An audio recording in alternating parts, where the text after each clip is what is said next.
मतदारसंघामध्ये एकही दर्जा उन्नत रस्ता झालेला नाही। स्थानिक आमदार साहेबांनी तर त्याच्यावर पाठच फिरवली, परंतु आपण आल्यावर काही आपल्या मतदारसंघामध्ये हायवे सारखी किंवा नॅशनल हायवे सारखी काही रोड आपल्यामध्ये येतील का? या मतदारसंघातून जाणार किंवा नवीन बनवणार, याबद्दल आपले काय? आपल्या गावचा जो रस्ता आहे शेलू खडसे, रिसोड ते शेलू खडसे, हा रस्ताही मीच त्यावेळी आमदार नव्हतो, पण माझं सरकार होतं, गडकरी साहेब या खात्याचे मंत्री होते, त्यांनी हा रस्ता केलेला आहे आणि हेलिकॉप्टरनी गडकरी साहेबांनी आपल्या गावात येऊन त्याचं लोकार्पण केलेलं आहे। आता ही जो मालेगाव ते हिंगोली हा जो आपला नॅशनल हायवे नवीन कॉन्क्रीटचा झाला, हा देखील गडकरी साहेबांनी माझ्याच पत्रावर माझ्याच विनंतीला मान देऊन तो रस्ता मंजूर केला आणि आता पूर्णही झालेला आहे।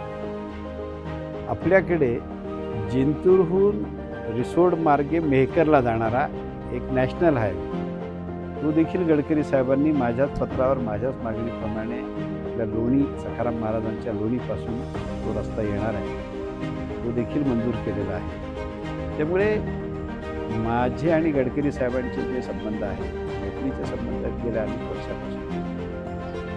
प्रशासनाचा आणि शासनाचा मला 10 वर्षाचा अनुभव आहे।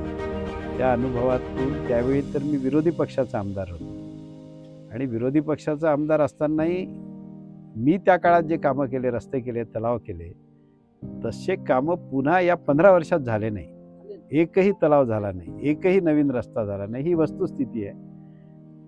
मला जर अशी संधी मिळाली तर निश्चितपणे मी अधिक वेगाने अधिक चांगले कामं करू शकेल, कारण केंद्रात मोदीजींचं सरकार आहे, गडकरीजी तिथे मंत्री आहेत आणि महाराष्ट्रातही भाजप सेना महायुतीचं सरकार आहे। त्याचा निश्चितपणे आपल्याला फायदा होईल हा मला विश्वास आहे आणि मी नक्की करेल, कारण माझा उद्देशच तो आहे। शेतीवर आपल्या बजेटमध्ये जर पाहिलं तर 4%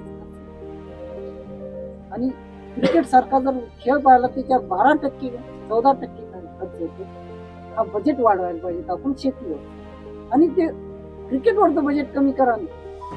असे काही प्रश्न आहेत की ते नॅशनल हायवे सारखीच आपल्याकडे येणार आहे, मोठे प्रश्न आहेत, त्याच्यात काहीतरी करा। आम्हाला भाजपा प्रदेश कार्यालयातून फोन येतात, त्यावेळेस विचारतात, भाजपा प्रदेश कार्यालयात माझा नंबर आहे, विचारतात की बा आपल्यासाठी प्रश्न आहे, त्यावेळेस मी ते सांगितले, 4 वेळा सांगितले, पण शेतीवर लक्ष दिले नाही। त्यासाठी आपण काहीतरी करा।